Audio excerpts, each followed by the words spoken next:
Cult Trash Over, the show that discusses all of the masterpieces and trashterpieces of genre cinema. I'm Gary. And I'm Chris. And we treated you at the start of this month to Trashterpiece Gold by discussing Howard the Duck. Now, we're bringing you something that's even better. This is a god-tier Trashterpiece. A fine, fine piece of cinema. This is something else.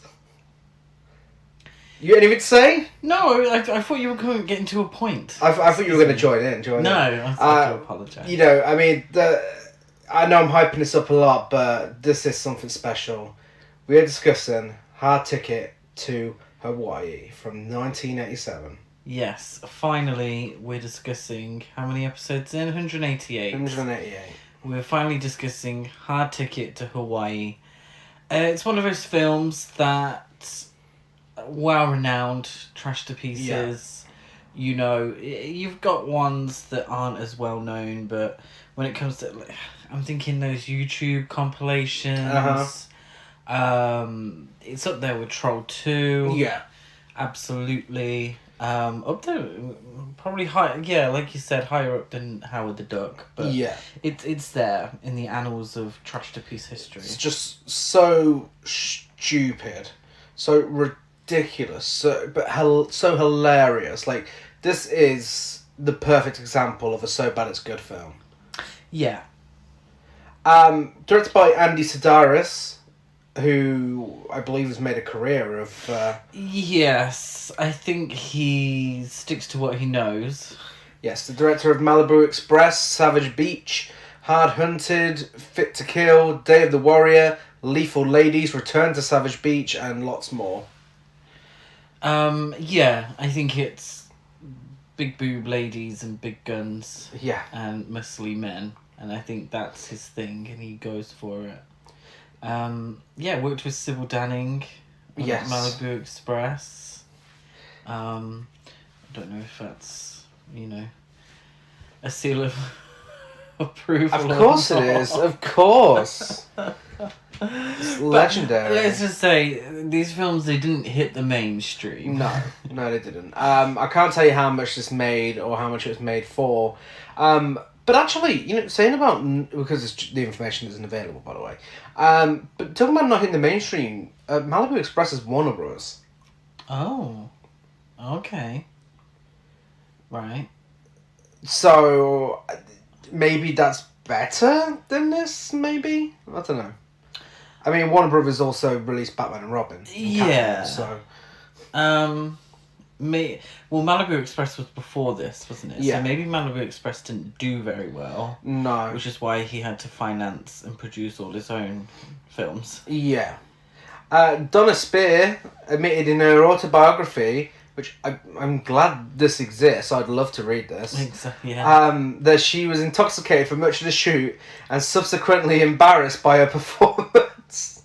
Despite this, she was well liked by Andy Sidaris and his wife, producer Arlene Sidaris, who offered her the opportunity to reprise her role in the sequel, Picasso Trigger. I wasn't aware of this existed. I didn't realise it was a... that's a stupid fucking name for a film. How confusing. I didn't realise it was a sequel. No, I didn't. Spear partially attributes this to a decision to get clean, remaining sober for the duration of the shoot and going on to appear in 5 more Sidaris films. Spear also credits the Sidaris' support with her remaining sober, as they had a driver on standby at all times to take her to an AA meeting if she felt she might relapse. Oh, that's good. That's really good. That's really good. For a film so sleazy, it's good to know that, it was a good environment to work in. I disagree with you on that one. No? I'm going to say it now, and I'll say it throughout the podcast, because, I enjoy saying one thing at the beginning and repeating it throughout the podcast. I feel like, despite, the objectification of women in this film, I think the representation of women is very good. Oh, yeah, of course. I kind of feel like the intention was there for it to be sleazy because Andy Sidaris knew what sort of audience he was reaching out to at the time. Yeah. I mean, you know, let's face it, a lot of these probably went straight to video, and we all know why a lot of people brought a lot of straight to video films like this. Yeah, but I feel like the ultimate message is really, you can be a beautiful woman. Yeah. And still kick ass. Yeah, of course. Yeah, I think the women are all great in this. And I think, if anything, it's quite empowering. Yeah. Oh, definitely. And it's not like... I mean, I haven't read all the trivia, but I'm assuming these actresses knew what they were getting into. Yeah. Before making the film. You know, if the filmmakers were good enough to help her so much... Yeah.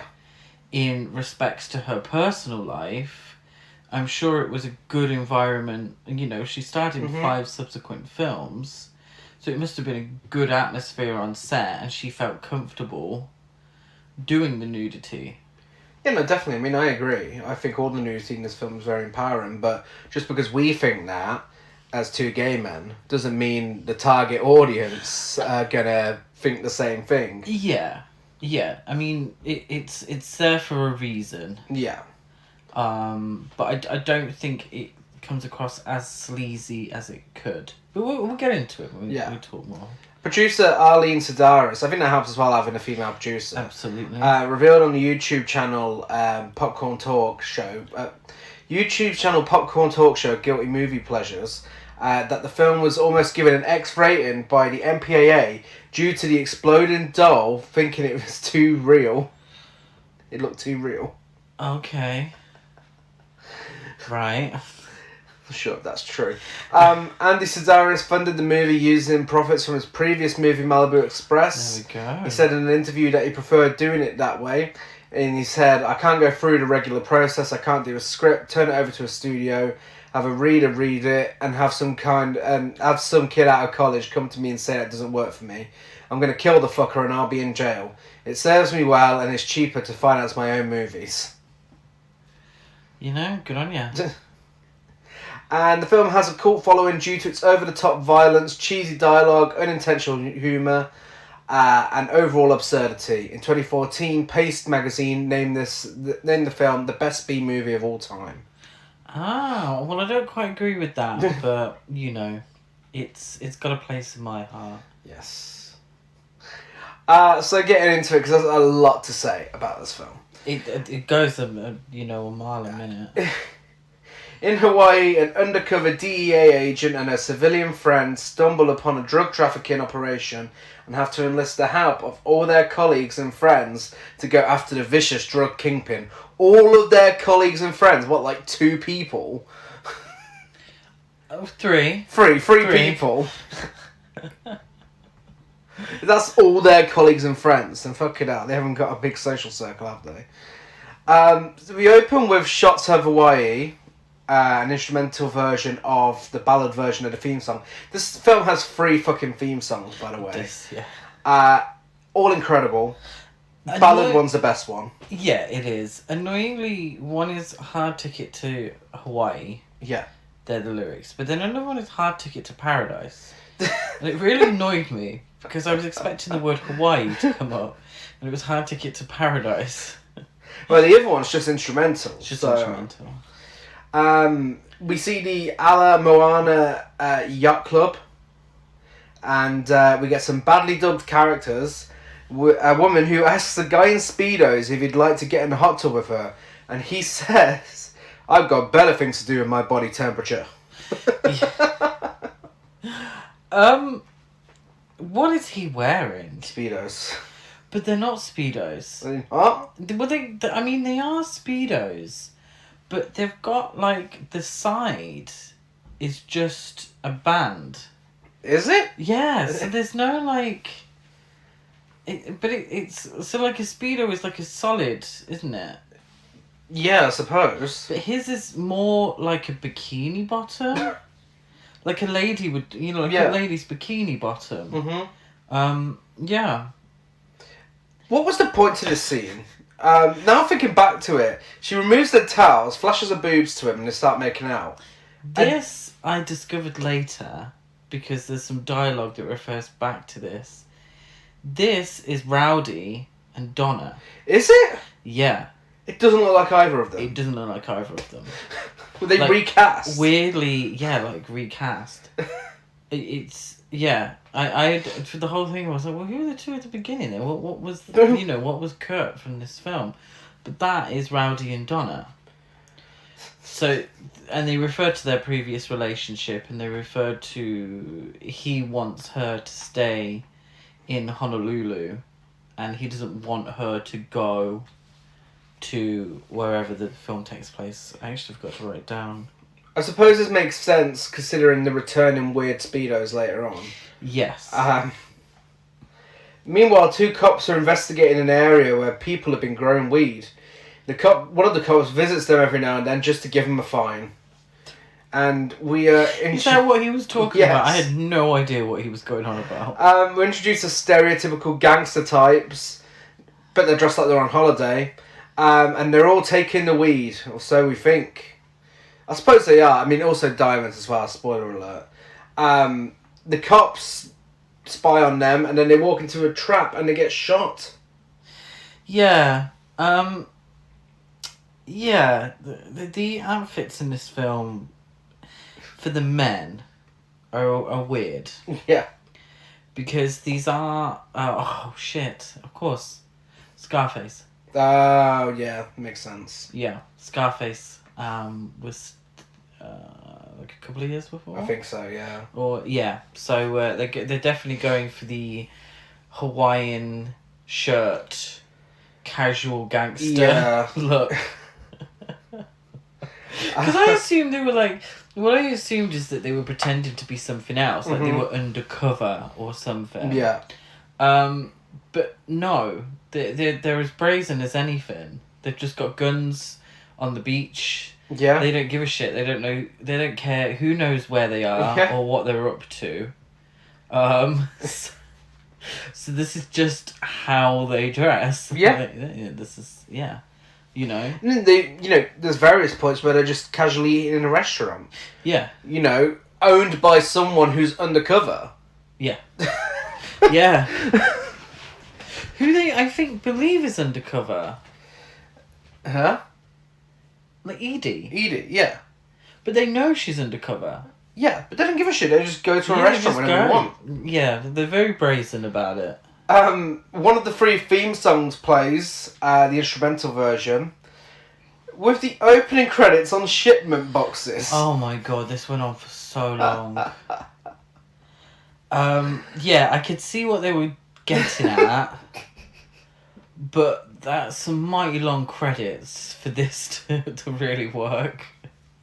So these crates have just like paper like printed out and stuck on the name obviously of the cast, the director and this and the producer and such, and these boxes are just being moved around, but it's like I feel like it would work if there was maybe a sitcom based around this warehouse. That would work, and like if it had like a cheery song about working hard every day, I think that would work. But in this context, oh my god, fucking hell, thought it'd never end. Eventually, all of the boxes are taken except one that has a sticker saying "Caution, live snake." It also says contaminated. Contaminated. So this fucking snake is the best actor in the film. Oh, stop. Gives the best performance and gets the best journey, best character development. It's having a terrible time. It's actually been contaminated with a toxic that's filled with rat cancer. So, it's not having the best time. And a forklift knocks into its box. And we get a shot of it, looking absolutely fuming. No, yeah. He's a fume. I just need to add that at no point during the filming of this film was a real snake used. At no point, not even some stock footage.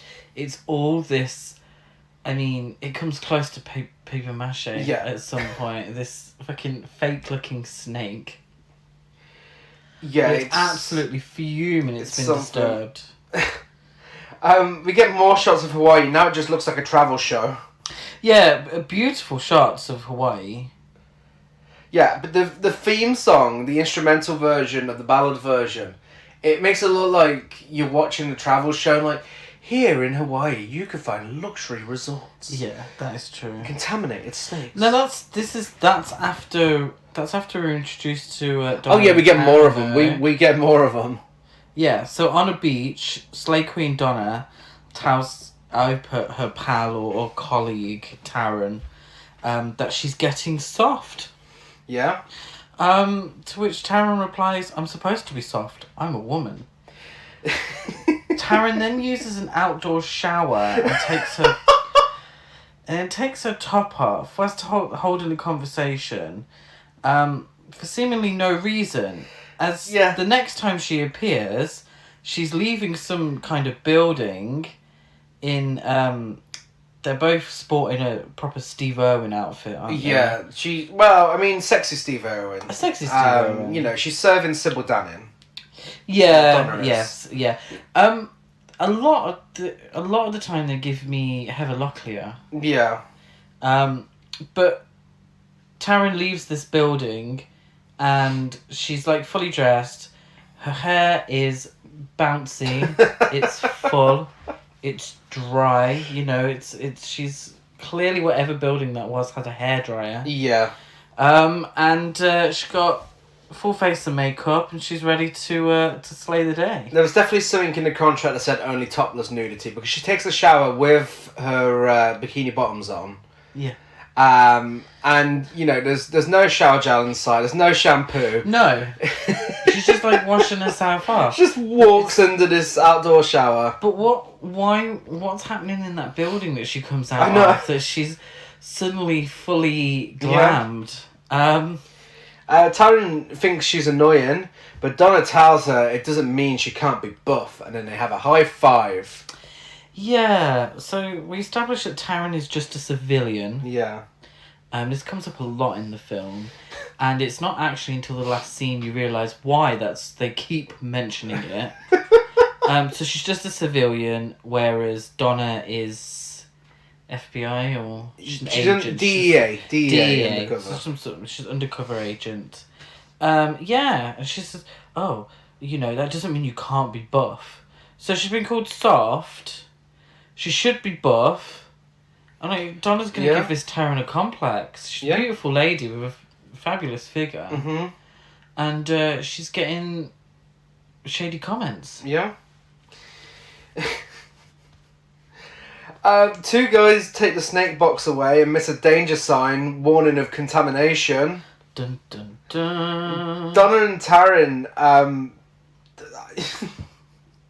this undercover role that they're doing, it never comes back again. In fact, they forget about it quite quickly, soon enough. They're flying this couple to an island. The guy who's hired them, Dixon, warns them of the snake, because they've got to fly the snake over as well. Donna tells him she doesn't like snakes, but happily takes it, though. Yeah. Before they get on the plane, Taryn says, "I'm going to pretend I'm in a James Bond movie." And Donna says, "You have a wild imagination, Taryn. Out of all the actors who played James Bond, who do you like best?" Taryn, being the queen that she is like, "I'd give them all an equal time." Yeah, this is also something that reoccurs throughout the so film. much. There's this constant Taryn has a thing for James Bond. I'm assuming this is their way of explaining why a civilian would put herself in so much danger. Because I'm assuming that is Taryn's job. Yeah. Piloting the aircraft. I assume so. I mean, it's never explained. No. But they pilot it, they get ready, and they fly off to the top tier banger that is the Hard Ticket to Hawaii theme song, ballad version. Yes. And now this is when you get your full travel brochure. Yeah, this is... Yeah. Everyone's laughing, having a great time in the plane. Yeah, Hawaii looks beautiful. It does, and it's shot quite well actually. Really, you know, I'm expecting a David Attenborough narration, but you know, it looks great. Yeah, considering everything else that's going on within the film. There's also another part that kind of goes on a bit longer than it should. Yeah, it does. Really? Yeah, because they needed the whole song in there. Yeah, I suppose so. The song, all three the versions of the theme song are now on our playlist. Ooh. Shared on our Instagram story if you needed a link to it. Dixon realises the contaminated snake has made it onto the plane with Donna and Taryn, and he tries reaching them, but they've already left. We get the same shot of the snake again. The snake could hear the radio going off, so how you fucker? They don't know. So this bitch talking about me. Yeah, so it's the wrong snake on the plane. Yeah. Which I'm assuming is a cheap rip-off of Snakes on the Plane. No, it's what Snakes on the Plane wanted to be. Clearly. What? Rat cancer snakes on a plane? Yes. Yeah, so he can't get through to the ladies to warn them. The honeymooners are left on the deserted beach as they've requested. They're like, well, you promised that this beach is going to be deserted, right? And they're like, yes, there's going to be no one else around. We'll pick you up tomorrow. What makes me laugh is the fact that they included this snake storyline in the film. Yeah. Like, I mean, it's so unnecessary. They could have literally just had the diamonds and drug smugglers. Yeah. I'm not glad they did, but come on, what was the point? Some fancy-looking villains on a yacht fly a remote-control helicopter to the island where the drug lord villains are. Donna and Taryn are on the same island and spot it. Yeah, I say a dude who looks like Malcolm McDowell now, Yeah. giving Tory energy, uses his cane to control a very small helicopter that the ladies discover and find a tape player inside. Turns out it's just the box. Yeah. But it looked like a tape player. But they get running first seat like, oh my god, what is that? And they start running away. Like, it's just a remote control helicopter, can't it? Yeah, but I mean, if you saw a bloody drone flying at you... Yes, I wouldn't say drone. It looks quite cheap. Yeah, but nowadays it would be a drone, wouldn't it? When they investigate it, one of them says, this is no kid's toy. It's an expensive remote control model. And what are the kids' toys one there? I know, yeah. Not remote controlled. The drugs and diamonds lords show up. Well, I think I'm giving them a bit more credit than they deserve because these guys are fucking idiots. They spot Donna and Taryn and they're like, freeze! But they throw random martial arts weapons at them. Yeah, so they throw a shuriken at one and it sort of gets embedded in his shoulder. She had it tucked away in her boot. That is some queen energy there. And then the other guy is knocked out with some nunchucks. Yeah. They run up to them, kick the shit out of them, and then run away. They do. Yeah, the ladies flee in the plane as the baddies can't find... So we see a box has fallen in the grass. Yeah. So we assume that no one's got away with the box. Mm-hmm. But that's not true, is it? But it's not. But also, they fly away without warning the honeymooners that they left on the island that there's like guys there trying to shoot them, trying to kill them. Well, spoiler alert, the honeymooners don't actually interact with the drug lords. No, they don't run into them in any way whatsoever. No way whatsoever. And it doesn't look like it's the biggest island either. Like, they were right it was next just to around them. the corner. It was just around the corner. They could have easily shouted over, guys, you might want to get the fuck out of here now. But no, they just fly off. So they return to their headquarters. Yeah. Or wherever they live. It's never really explained what it is. No. Because it's only like one bedroom. But I don't know. Oh, it's Taryn's house. Is it Taryn's house? Yeah. Okay. So they return to Taryn's house, which is their headquarters, because they don't go anywhere else, do they? Yeah. To try and figure out what happened. Now, this is my favourite line of dialogue. I've been known to quote this. Donna says, let's unload and hit the jacuzzi. I do my best thinking there.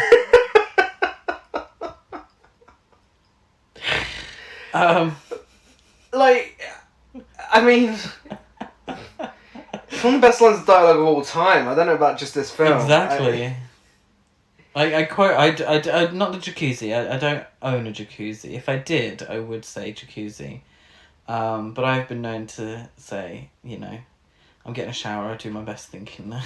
But we shit you not. They say this, and then about 5 minutes later, they have a scene in the jacuzzi where they genuinely do their best thinking and then leave the jacuzzi. They don't. No. No, I don't think that's true. Do you not? No. So yeah, they say that the dialogue, and then for some reason the snake has a manual. Yeah, they apparently the crate is really heavy, and then they're like, oh, here's the manual for it. Like, oh, it swallows its victims all in one. Ew. Yeah, which I thought was going to come back in the film. It doesn't. No, the snake's there like, these bitches. I suppose they didn't have the budget to do something like that. I love how we keep getting shots of the snake as well, like just random shots throughout the film. The snake looking really angry. Are you talking about me? You need to keep my name out your mouth. But then they discuss the box that they found on the island, and Don's like, "Boy, I tell you, after a day like today, there's no place like home." Okay, hang on a minute. The box you found on the island, you know, the box that we saw a shot of in the grass. So it's not explained till later that there were 2 boxes. So we were there like, did you see in the box in the ground? I didn't see anyone pick up the box. Yeah. So we then cut to Charlotte, whose name I got, despite I probably shouldn't have needed to know her name. She should do fuck all after this. Well, she's a working girl, isn't she? She's a working girl. She turns up at a restaurant. I've put maitre d'. Mm-hmm. Not maitre d' makes it sound posher than it is. Even though she's a working girl and she can't afford their prices. The maitre d' hits on her, because he hits on every woman with a pause. Ashley. Ashley is his name, is it? Yeah.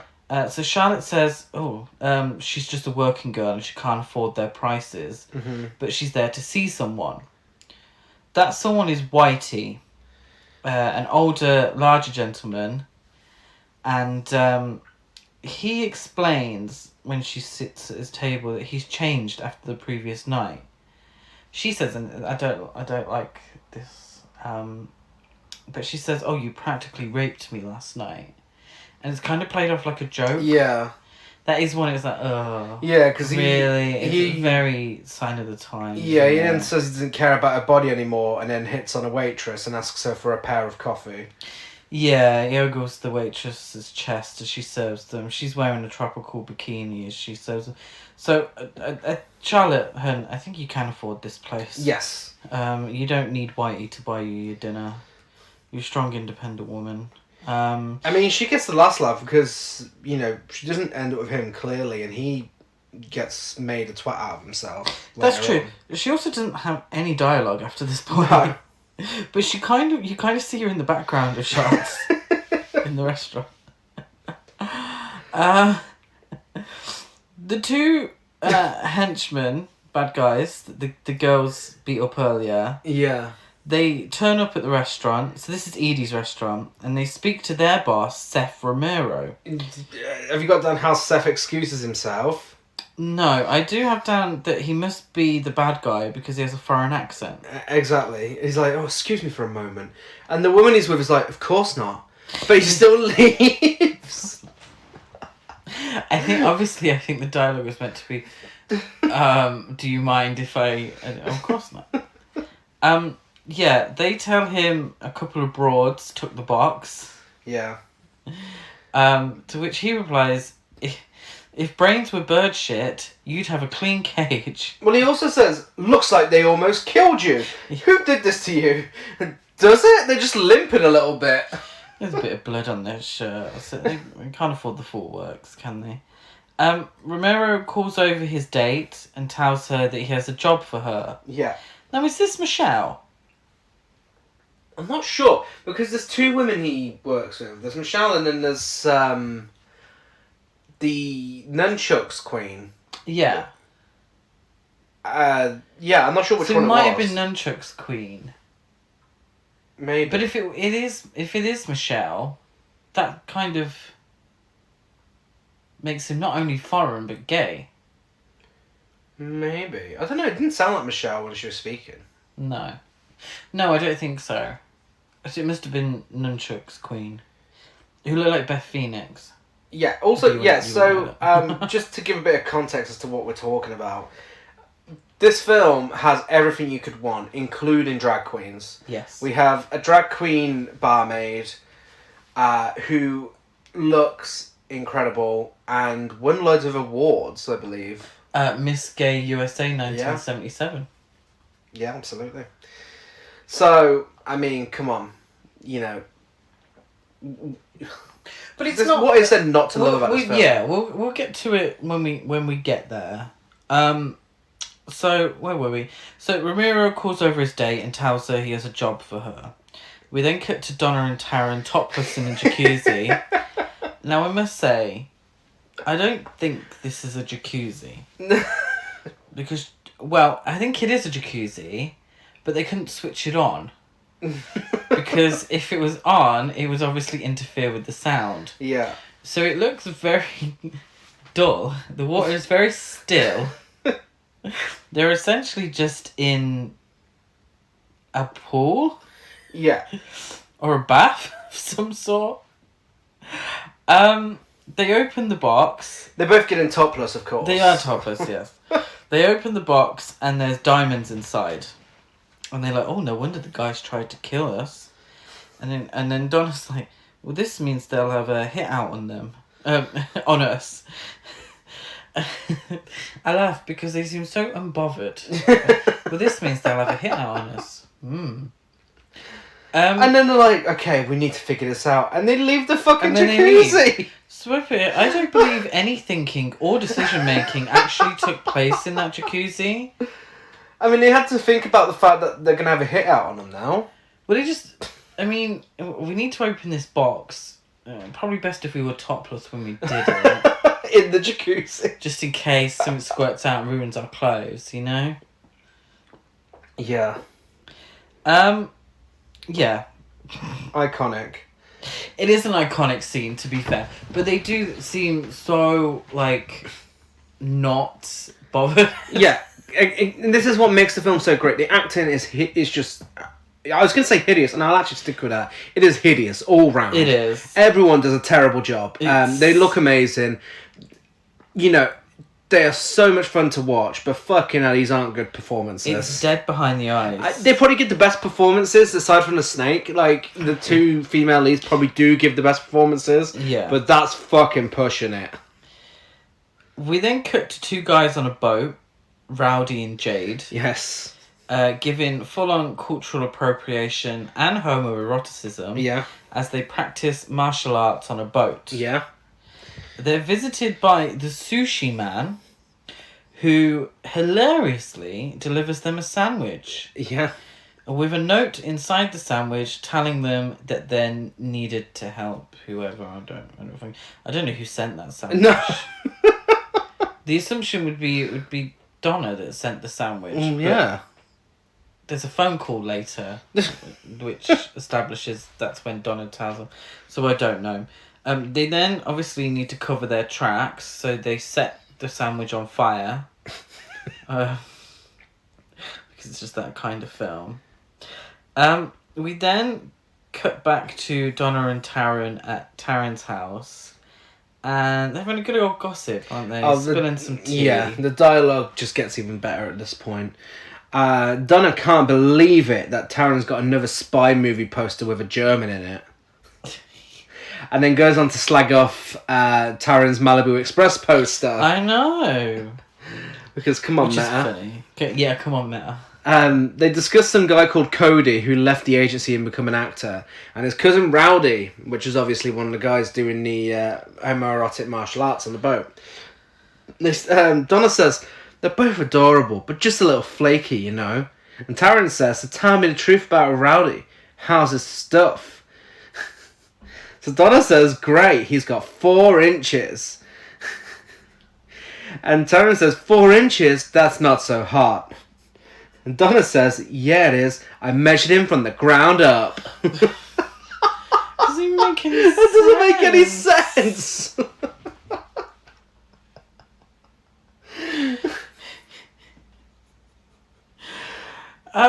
Was there having a girly gossip about cops? 2 hooded hoodlums, a male and a female, barge in, grab the ladies, and hold them at gunpoint to find the diamonds. Barely. They've got a pair of tights over their heads, haven't they?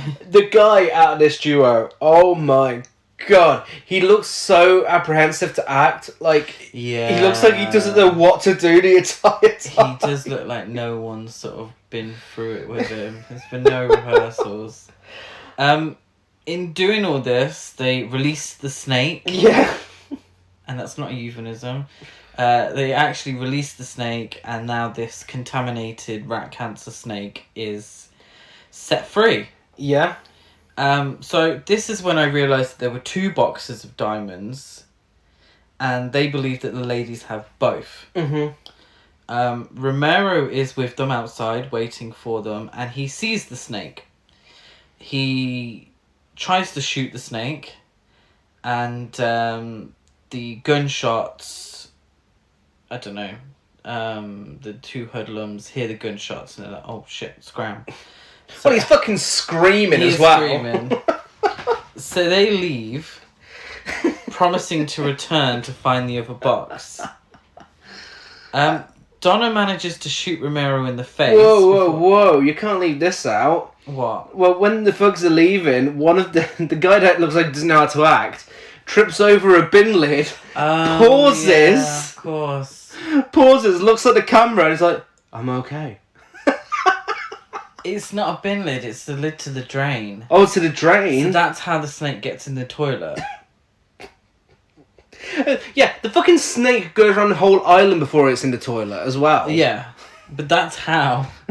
By the way, the diamonds are in the freezer. Because they are ice. Because they are ice, yes.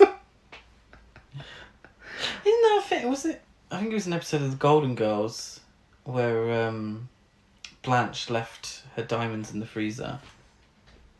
Do you think it was referencing the Golden Girls? Yeah, absolutely. Definitely. Yeah, Donna and Taryn chase them out, and Donna's like, son of a bitch! And shoots Seth in the face. Yeah. Not like clean off. It's just no, like grazes no, it doesn't do face. much. No, considering it's a bullet to the face, Yeah. it doesn't do too much. The ladies are finally warned of this contaminated for fuck's snake. sake, Dixon has been on this radio for Yes. hours. They were in the plane since he started trying to get hold of them. So why weren't they talking to him? Yeah. He is trying his best to get through to him. He finally gets through. That snake is contaminated with a toxic from cancer-infested rats. This is the big reveal. And he's like, you took the wrong snake. And they're like, no, we didn't. No, you've got the wrong snake. Like, no, we don't. No, we don't. Something like that. Because the joke is, she says, well, we didn't, because we haven't got it anymore. It's gone. He's like, oh, I better call, like, the World Health Organization or something. Yeah. Well, why didn't you do that before? Unfortunately, during the scuffle, Donna's father's photo got broken. And Donna gives us a backstory on her father. Well, she gives Taryn a backstory on her father, even though they're good Judies. Yeah. Taryn probably knew the story. Yeah. So Donna's father was a spy as well. Yeah. She's just trying to make her dad proud. I have no idea. This doesn't go anywhere. It didn't really mean anything. Well, what makes me laugh is... she's probably the only character that gets any backstory. It makes me laugh how Taryn tries to comfort her. It's like, Donna, your dad would be proud of you. You hit that creep in the face with one shot. Yeah. Of course, James Bond would have hit all 3. But who's counting? And Donna says... Right, and he'd casually stroll in here and jump our bones. And Taryn's like, yeah, me first, of course. They're there to take down bad guys and get some dick. Yeah, and dress quite fancy. Like They go to the restaurant, yeah? Yeah, so despite all that's happened, Donna and Taryn decide to get dressed up, like straight out an episode of Dynasty, and they go to Eddie's restaurant. They do. The sleazy maitre d' offers them the best seat in the house. What's the best seat in the house, Gary? They could sit right there on his face. Yes. To which Donna says, "Oh yeah, is your nose bigger than your dick?" They go to see Edie, the restaurant's owner, in her not so private booth. Like, it is just a table. It's just a table. So Edie seemingly is undercover as well. Yeah. A very suspicious barmaid watches on. And when I say very suspicious, I mean the amount of zoom-ins we get of suspicious eyes or, like, you know, glances at them. It's like, okay, bitch, we get it. We get it. They leave to make a phone call in Edie's office, despite it being a private booth. They're introduced to Jimmy John Jackson. He's a football commentator, and I mean the American football, I believe, or a player of some sort. And he sits down with these two guys, and completely random guys. Yeah. And starts chatting absolute shit about supplements. Vitamin C, vitamin D, calcium, all that shit. And it goes on for a while, doesn't it? Yeah. And then at the end, you're thinking, okay, this is going to be a great joke. You know, this is leading somewhere. Like, I've got faith in you. And what did the guys say? Like, well, they have ice cream sundaes, and they're like, "Man, I sure love soul food." Yeah. Right on, bro. And then they start eating their ice cream sundaes. And they're known as the soul food guys in the credits. I thought they were part of the bad guys. No. I thought so too. Because of the way they were dressed. Yeah. But apparently they're just the soul food guys. Yeah. They love soul food. No idea. You've wasted my time and you've wasted your own time, because I have absolutely no idea what the fuck that scene was for. The girls call Rowdy and Jade, I put here, who are also agents. I kind of have to in my notes for this film, I've kind of had to explain to myself where so these are agents. So I've kind of had to remind myself going through, like, okay, so that's why that was that. So they'll be joining them the next day. Michelle, we've found out her name is Michelle, the barmaid, listens in on the call, and turns out she's in with Romero. And calls him to tell him the plan for the next day. Whitey and Jimmy John Jackson talk more shit about football as the maitre d' acts like a creep yet again towards the bikini-clad waitress. To which he makes the hilarious joke, "I warn you, if you go down on her, you'll be kissing the back of my head, as I'll already be there." Why is that a joke? Why is that a line included in the film? It just doesn't lead to any sort of joke whatsoever. It's not funny. No. It's so... It's like, right, okay. Right, okay. Have a nice time. It's such a weird sort of juxtaposition between, well, the way women are treated in this film. It's really strange. And it's that kind of humour, and I do understand it's for a particular audience. I do understand it's from 1987, but it's still proper cringe. Yeah. Oh, really? Turns out Taryn and Jimmy John Jackson had a little thing going on. Oh yeah. And Taryn comes over and reintroduces herself. And we get a fucking hideous romantic montage on the beach. She fingers his belly button at one point. Yeah. It seemingly goes on for hours because it's light at the beginning and then it's like nighttime. She takes the top off, of course. They Yes. make out on a beach. Yeah. We get a brief interlude with the snake on its travels. We do. But I'd be bored. Bored? Well, they're not doing anything. Romantic. They're just like, grabbing each other on a beach. This is exactly what I mean. This is here purely for a certain type of audience who probably weren't bored during this scene. Rowdy and Jade arrive the next day, and this... Rowdy and Jade, who turn up, look at a car with Edie in big letters and say, "There's the car that Edie left for us." In a very, very strange series of events. Bizarre with a capital B. Bizarre with a capital B. They see a dude riding a skateboard in a handstand position. Very impressive. I do understand. And you can absolutely tell that this wasn't written to be so in the script. They needed a skateboarder. And this dude came along and said, "Do you know what I can do? I can skateboard in a handstand position." I'm like, oh, that's really impressive. That looked great in the film. It made complete sense as well. So this dude is skateboarding, and Rowdy and Jade are, "Oh, whoa, look at that dude. He's skateboarding on his hands." The skateboarder skates past to a car behind them. And they didn't see this car. I don't understand where this car's come from. But he skates to the car, and there's another dude in the car, and also a blow-up doll. There's no gas leak here. This is exactly how it happens in the film.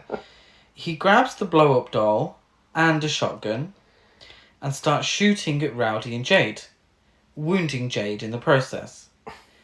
Rowdy and Jade then decide the best course of action is to reverse into the skateboarder, sending him flying into the air, where Rowdy shoots him and the blow-up doll with a bazooka.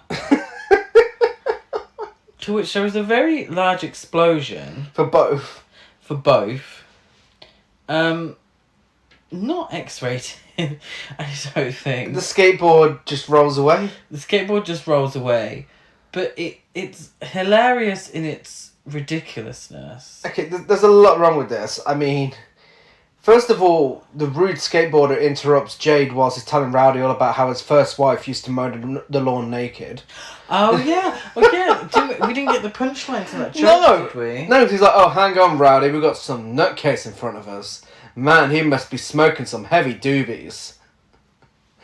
But then when the guy does his little handstand, his handstand thing that he's doing, when he gets in the car with the other guy, they sort of like race past them. But then they're on the other side of them. Like, it doesn't make any sense. Nothing about this scene makes any sense. It's like, oh, they've gone. Yeah. They haven't gone. Yeah, then they're right in front of them. Yeah. Then he's like, before he shoots him with the bazooka, "Let's get that turkey." And it's not like it's an explosion. It's hilarious because it's obviously some sort of like mannequin doll being blown up. It doesn't look real at all, so I don't know where they're getting that whole they were going to give an X rating because it looked so real. It does not look real. It looks like, the Scarecrow from The Wizard of Oz has just been exploded. It's one of the most iconic scenes in trashterpiece history. It really is. I really can't understand the thought process behind it. I don't know how Andy Sedaris thought this was a good idea in any way whatsoever, or why it would work, or why it would make any sense. I think it's just a case of, whatever came to his mind, just like, let's go for it. We've got nothing to lose. Someone had a spare blow-up doll. Put that in there. We've already got a rat cancer contaminated snake. What you know? What else can we do to up that? It is amazing. You have to see to believe it. Even if you don't watch the whole film, at least watch that clip on YouTube. It has to be seen. Yeah. We then cut to the honeymooning couple partaking in a photo shoot on the beach. I don't know what they've been up to. Like, seriously, what the hell have they been doing all that time? They haven't even travelled that far away from No! Like, oh, we love nature and we love sightseeing. But you ain't fucking moved. I don't know why they're having this photo shoot either. It's literally just him there like, wow, yeah, oh my god, yeah, you look amazing. It was just an excuse to get a bikini-clad woman in the film. She's working it, you know, she looks like she could be a model. It's true. She's serving a look. Not for long, though. No, fucking Snake is fuming. Absolutely fuming. Fuming that he's not partaking in this photo shoot. So just launches at the guy out of nowhere. Yeah. I feel like whenever the snake isn't the centre of attention, it gets angry. It does. So the snake missed out on the photo shoot, so it decides to kill them both. It gets its way. It gets its way. Yeah, no, stop. We then cut to Michelle, who's listening in on another one of Edie's conversations with Rowdy, where he explains he's just left the hospital with Jade, who was injured. A random woman goes, and this, I got a little confused at this point. I wonder if she's the waitress that they were. I think it is the waitress. So, the waitress, we'll just pretend it is. Well, it's got to be a waitress anyway. A waitress, yeah, I suppose. Goes for a swim. Then goes into changing area. Like, I mean, Yeah. I worked at a pub, and there wasn't a changing area. No. But some sort of changing area for ladies, the powder room. But it's not really a toilet, is it? It's not really a bathroom. Not really. But anyway, she tells Michelle that her boobs aren't big enough. Yeah, she tells her that great breasts are a great asset. Yeah. So I don't know why. I don't know why women go through this film body shaming each other. There's a reason why Michelle hasn't got boobs, though. Yeah, she starts to untuck in the workroom. Don't! I wrote that as well! The Interior Illusions Lounge. Yeah, she's de-drags. With the door wide open, by the way. Yeah. Anyone could walk past or walk in. Yeah, de-drags, and turns out Michelle is Michael. Yeah. Michael gets picked up by some henchmen or whoever, I don't care. And they get ready to intercept Edie on the way to the hospital. The scene is so fucking funny. It is. I can't even describe why it's funny. You gotta see it to believe it. It's just so badly shot, this scene. And it kind of looks like they're playing a prank on someone. Yeah. They just pull up at the side of Edie's car and they throw her in the van. But it's the execution of it. It's just so funny. Yeah. I think it's... Yeah. I know what you're getting at. It's hard to describe. Well, they do. They take her to the beach. They kidnap her, take her to the beach to see Romero. Again, so much of this happens in public. Yeah. Like, really? Taryn and Donna see all this happening because it's happening in public. It's a public beach. What, they're watching with unusually large binoculars. Yeah, and a big yellow camcorder camera as well. So they see what's happening, and they also see one of the henchmen with a gun.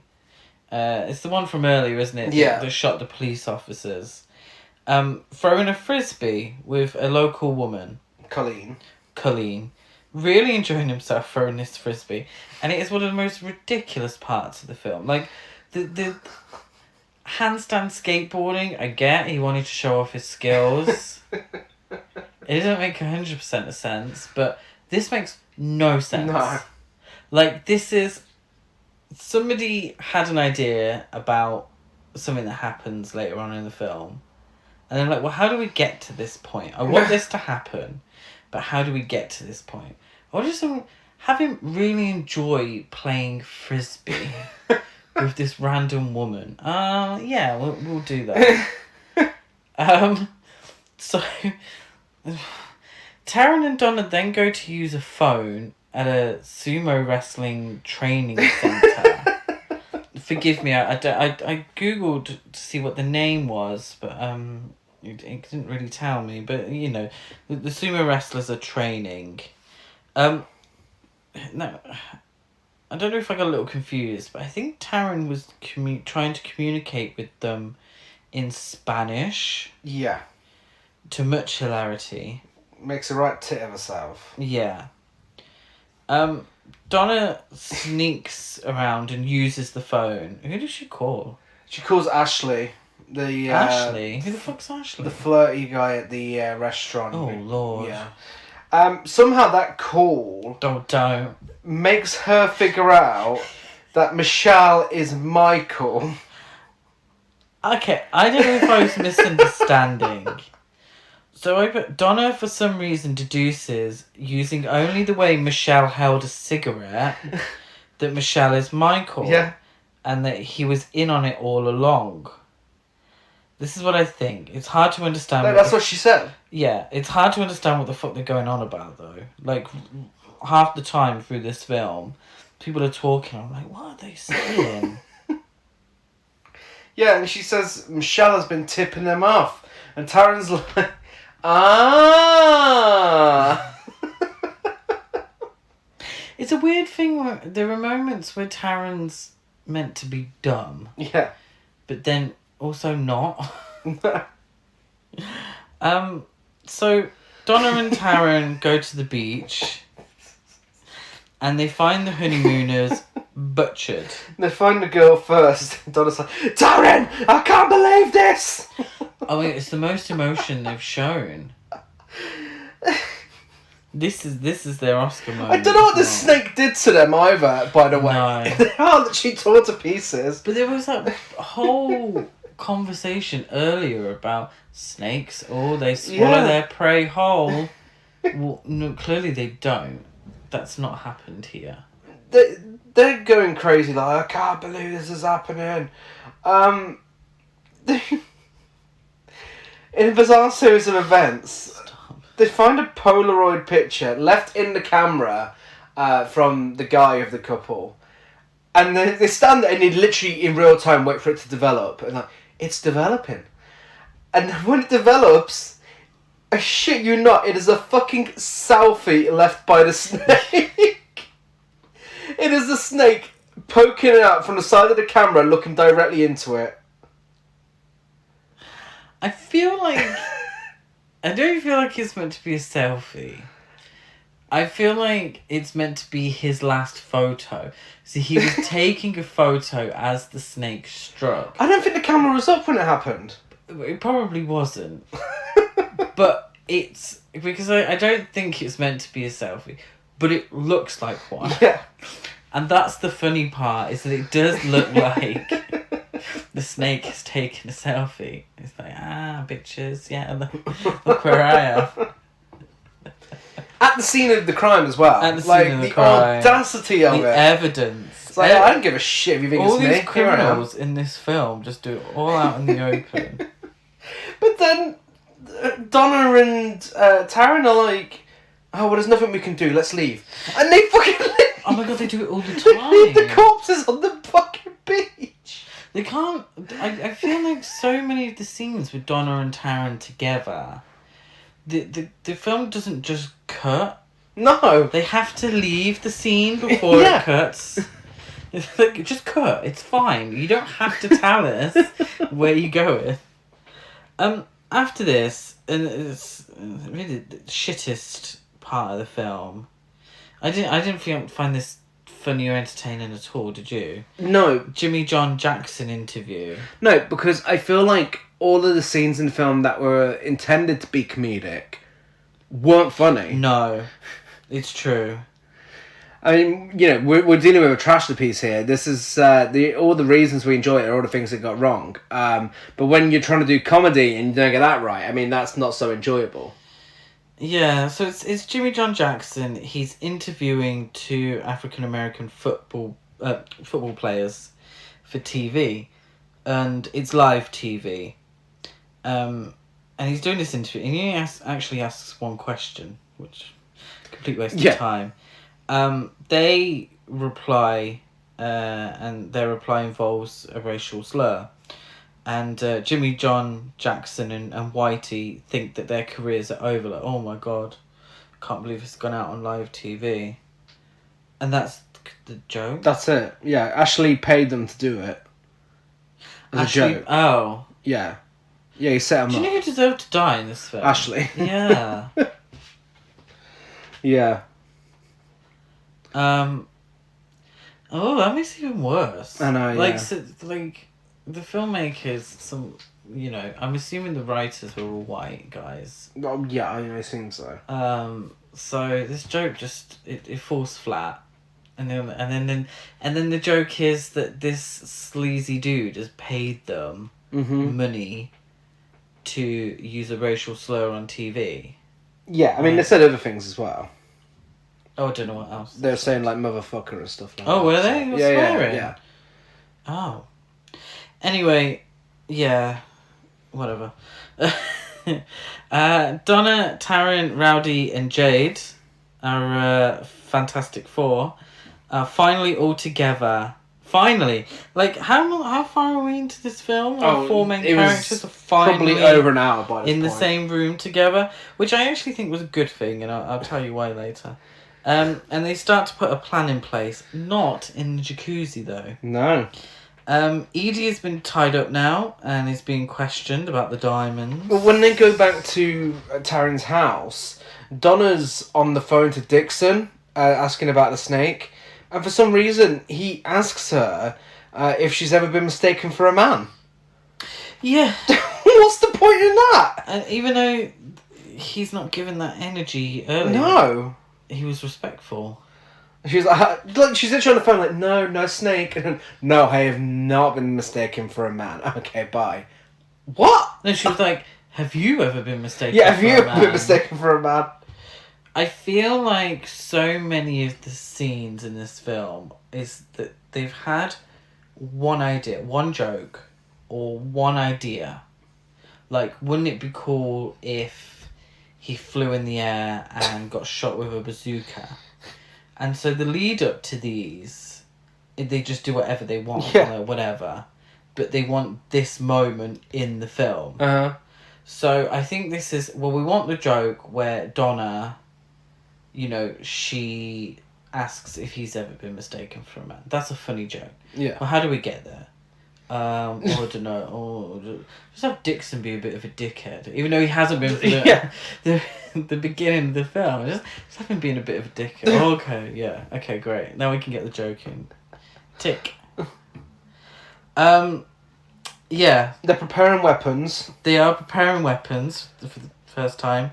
And Taryn and Jade bond over some martinis, shaken not stirred. Yes, he drinks it from the bottle. He drinks it from the bottle with a twist of lemon. Donna shows Rowdy footage of the frisbee throwing. Yeah.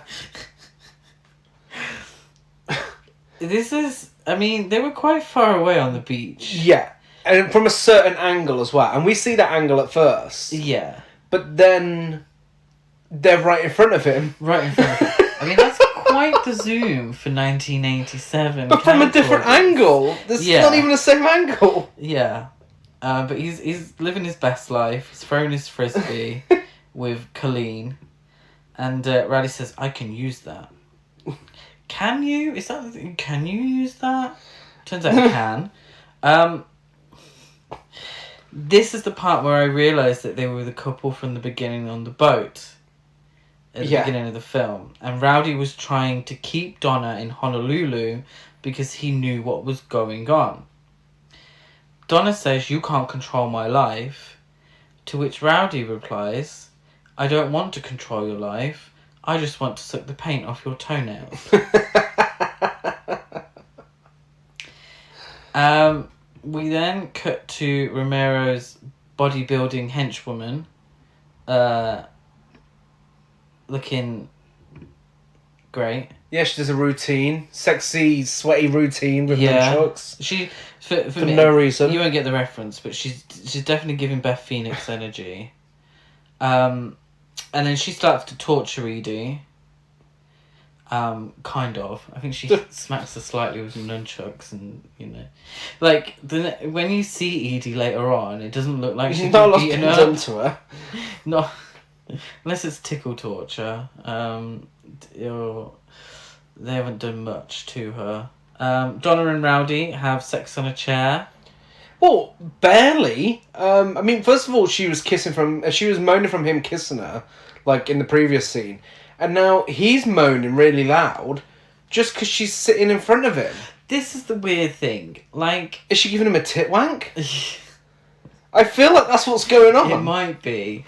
Obviously, what they're trying to do is show as much of her as possible and as little of him as possible. So we're like, well, why don't they do it sat in a chair?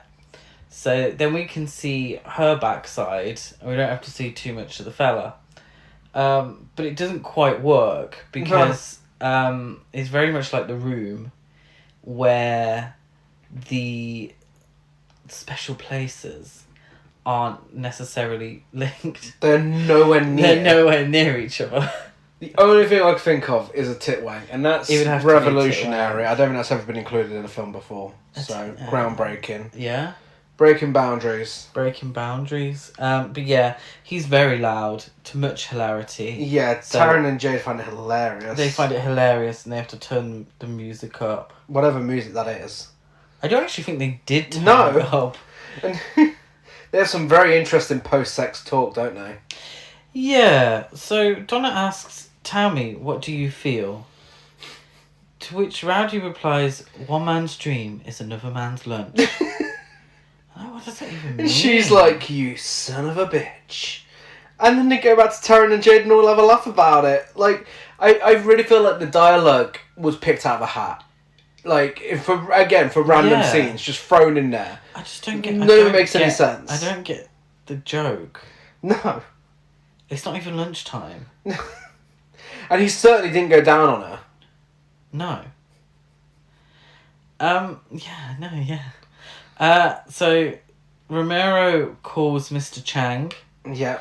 Turns out Mr. Chang is the Tory dude from earlier Yeah. flying the helicopter. Mr. Chang is played by a white man. Of course. Um, But played Is that- to be a British character. British. Which is character. really weird. I don't get... It's explained later. Oh, okay. Oh, It's yeah, been- no, of course yeah. it is. But it's definitely that Mean Girls Yeah. moment where it's like, if you're called Mr. Chang, why are you white? The good guys prepare their weapon. I'm going to call them Fantastic Four. The Fantastic Four prepare their weapons. No, they're still preparing their fucking weapons. Because they prepared them, went for a shag / martini, and then now they're really preparing the weapons. Including a razor blade frisbee. Including a frisbee where razor blades have been inserted. Now, I don't know if... I mean, he's only just found out about the frisbee throwing. Yeah. Then he's had a shag. Mm-hmm. So when has he had the time to make this? I know. Or is that just something he has? Just has it on hand. I mean, that's quite dangerous. I mean, there's no safety measures in place. He just pulls it out the bag and the razors are there. And he also says a great line. What does he say? Tomorrow we kick ass and take names. You take no one's name. Thank you for that. I thought you already had all their names. He was talking about having them on file earlier. I reckon that they must have based this guy off of Rowdy Roddy Piper. Maybe. Was this before They Live? No, Oh. yeah, this was before They Live. Oh, okay. Yeah? I mean, he was in How Comes to Frogtown, so it's probably from that. Or he was a wrestler. He was a wrestler as well, you know. But the chewing gum thing is from They Live. Yeah. Anyway. The Frisbee guy's playing Frisbee on the beach with Colleen.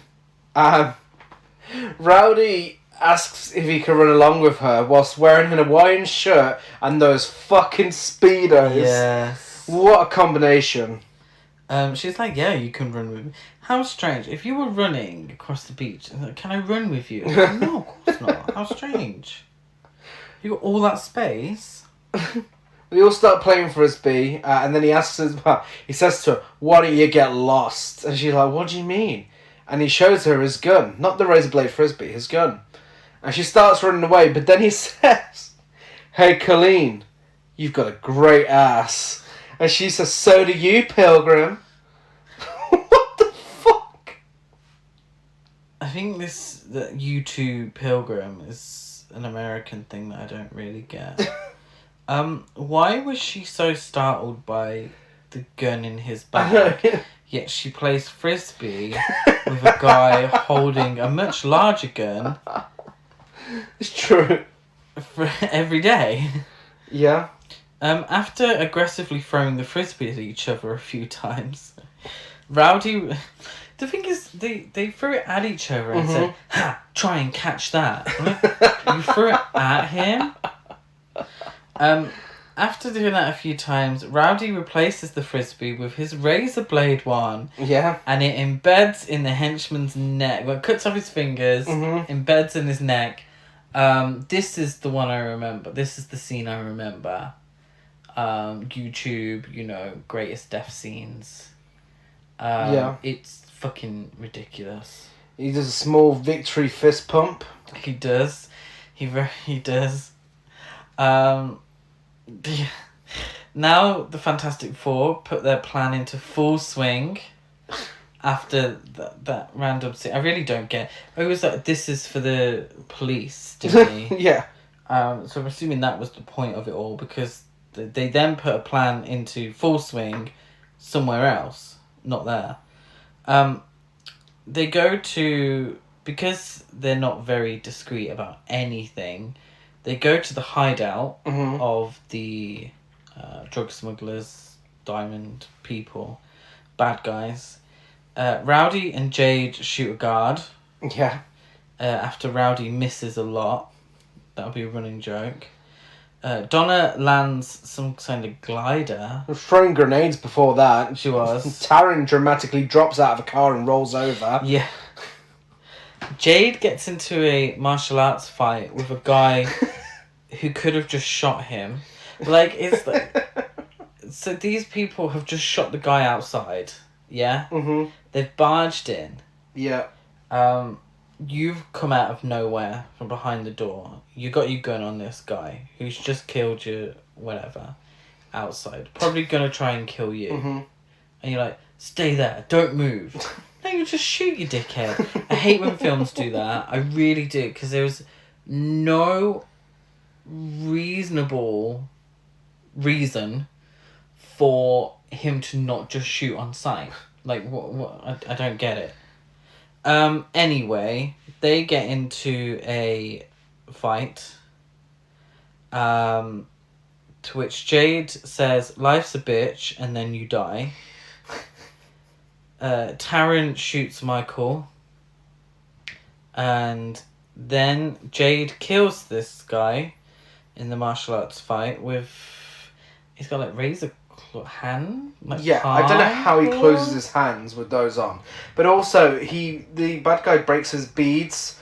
He's like, my beads! Oh, yeah. My mother gave those to me. Yeah, and one thing I need to add is Jade has long hair. A ponytail. Usually has it in a ponytail. What he has now is a messy bun. Like he's a mother of 4 going up to the shop to grab a pint of milk. He kills the guy and then says, and then you die. Right. Well, then they find Edie and... what's his name? Rowdy's like, Jade, she's all yours. And Jade just stands there like, wait a minute. This is sensational. Kinky sex. Okay, how about untying her? She's been fucking tortured for the last few hours. Well, that's not evident, though. No, it's not evident. She's probably got achy arms, and that's about it. This is a bit shit. So escaping in the helicopter is the henchmen. Mm-hmm. Who do you think were the main henchmen? The ones that put the tights on their heads. Yeah. And went, and they are trying to escape. So Donna just shoots them with a bazooka.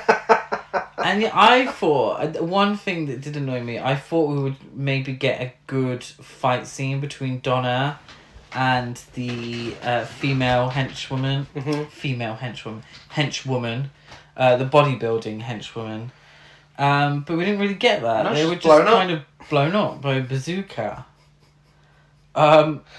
They wanted to make the most of that bazooka they've got. Yeah. They really do, actually, in this film. They really do. After that, they're like, yay, well done, guys. Donna leaves alone for plot purposes. Yeah. And turns out seemingly just to take her makeup off. This should be the end of the film. This should be the end of the film. But we haven't quite hit the hour and a half. It's felt like more than an hour and a half. We haven't quite hit that yet. The others leave in a van where Jade is ridiculing Rowdy for his bad aim. And Edie reminds them that Ramiro is still at large. Yeah. To which Rowdy jumps on a bike and rides out the van. In daylight. Yeah, in true action movie style, and it's daylight. What it turns out is that Romero is hiding at Taryn's place. At night time. At night time. He lunges at Donna. Yeah. We get a full Laurie Strode, Michael Myers moment when Donna's in the wardrobe and he's trying to force his way into the wardrobe, and it's the slatted wardrobe as well, so it's definite nod, I would assume, to Halloween. Donna manages to knock him out, so to celebrate she goes to the freezer to rub a bit of ice. She shoots him with a fucking harpoon gun. Yeah. Does she? Yeah, she shoots him with a harpoon gun. And then she punches him twice. Oh, okay. And that knocks him out. Yeah. Well, to celebrate, she goes to the freezer to rub herself with some ice cubes. Seth's not dead, though. No, he's back from the dead. He's back from the dead. So he tries to stab her, but she eventually kills him, seemingly. She goes to clean the blood off in a bizarre series of events. She goes to clean the blood off herself. So she sits next to the toilet and uses toilet paper to get the blood off her. When she goes to flush the toilet, the snake flies out like a fucking rocket. Smashing the toilet to bits. Smashing the toilet to bits. Donna runs away, obviously. Turns out Romero still ain't back up again. Still ain't fucking dead. Whilst the snake is fucking smashing up the bathroom. Yeah. Absolutely fuming. This is my moment.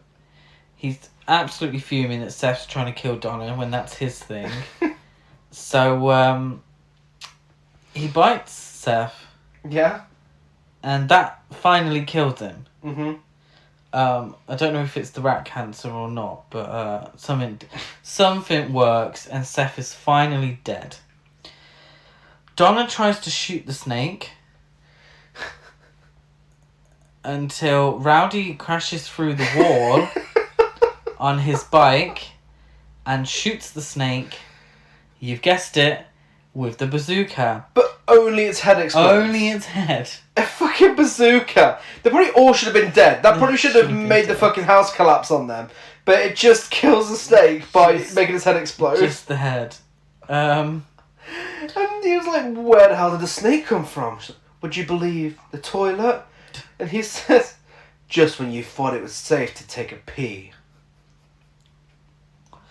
So now you're thinking this is the end of the film. But literally, Fabulous. we just acknowledge all of that actually happens. All of that did happen, yeah. Yeah, we're not making that up. We really watch the film. It really does happen. So you think that, finish on a joke about snake toilets. No, we still got more. They all dress fancy. And they go to this very tall office building. Rowdy explains that this is Mr. Chang's hideout. Yeah. And that Mr. Chang's parents were Chinese and British, and that he was raised in both London and Hong Kong. Just in case Just to explain, in case anyone was confused by the name. Let's be very clear. I'm pretty certain that Peter Bromelow, who played Mr. Chang, was not mixed race. He's definitely a English actor. So it's shit like that really annoys me. So why can't he just be British? Yeah. Why can't he be Mr. What's a posh British name?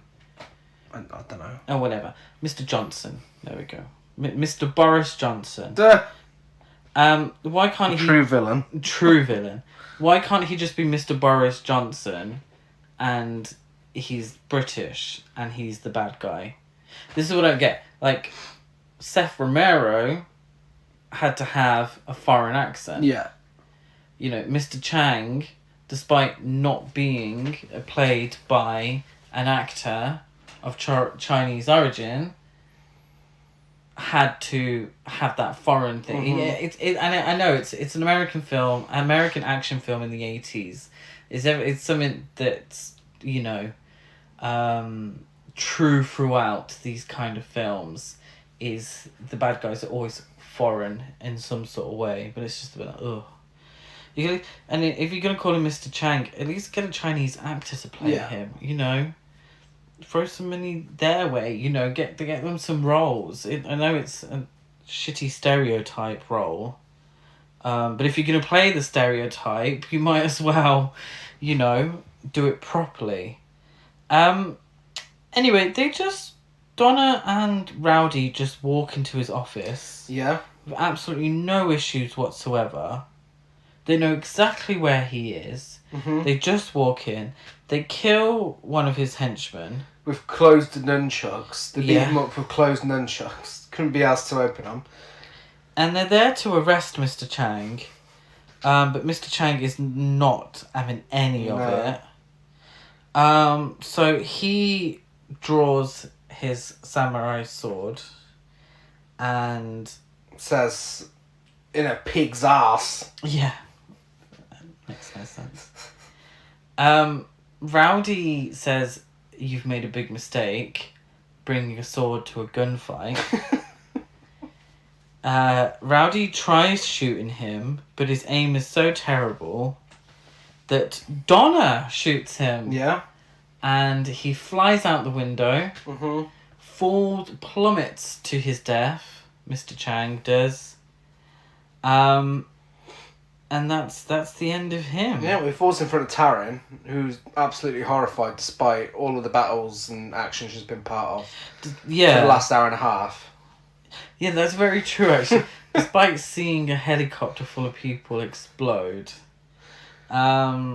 Maybe this is just one too many for her, bless her. They're all on the Malibu Express yacht, because yacht's still not over, and discuss going back to get the diamonds. And Taryn decides the diamonds belong to her because everyone who can identify the diamonds are dead.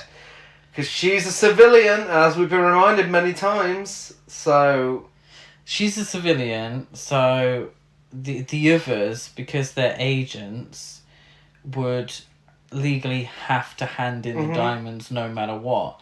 But she doesn't, because no one's there to identify the diamonds and tell anyone that then they don't belong to Taryn.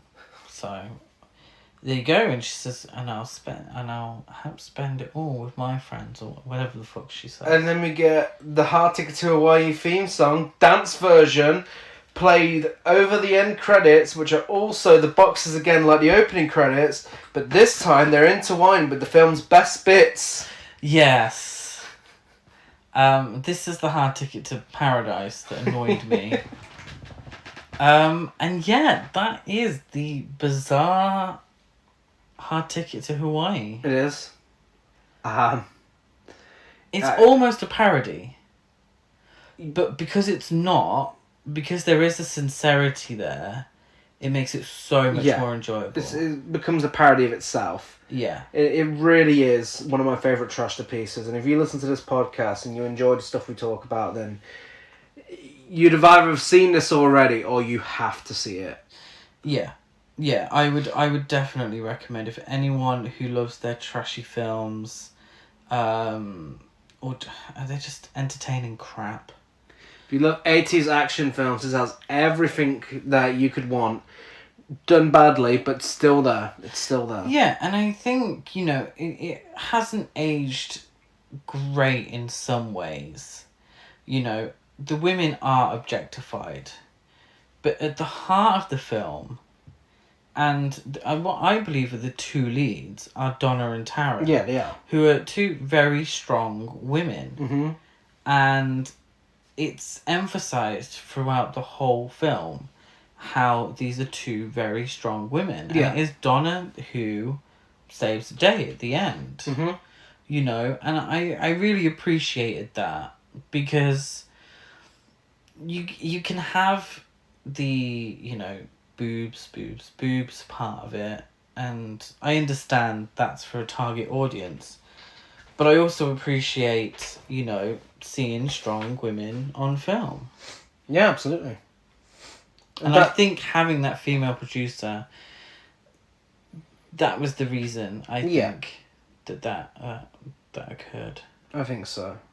Well, that is Hard Ticket to Hawaii, and if you're on social media, let us know your thoughts on this film. We're Horror Cult Trash over on Facebook and Instagram. Horror Cult Trash on Twitter. I'm Dead@Gaz92 on Letterboxd, Gazmo205 on Instagram, and GazCruise92 on Twitter. I'm Chris Sparker823 on Letterboxd and Instagram. Don't forget to rate, review, and subscribe on iTunes. Like and follow on everything else. Give us a rating on Spotify. It's another double episode week next week, and we're back on Tuesday with Double Dragon. Yeah, Chris? Yeah, Hello? Yeah, you there? You said it was a double episode. Yeah, I know. Double Dragon, your choice. You know what I mean to say? Yeah, I'm very excited. I haven't seen it before. It's meant to be shit. It's one of those shitty 90s video game films.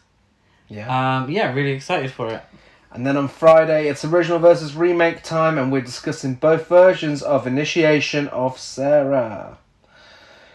Two films that no one's probably ever seen, but, Jennifer Tilly. I don't think I didn't realise it had a remake, but I'd heard of the original. Yeah. I think it's a TV movie. So, should be very camp. We hope so. We hope so. So, we'll be back on Tuesday. Bye.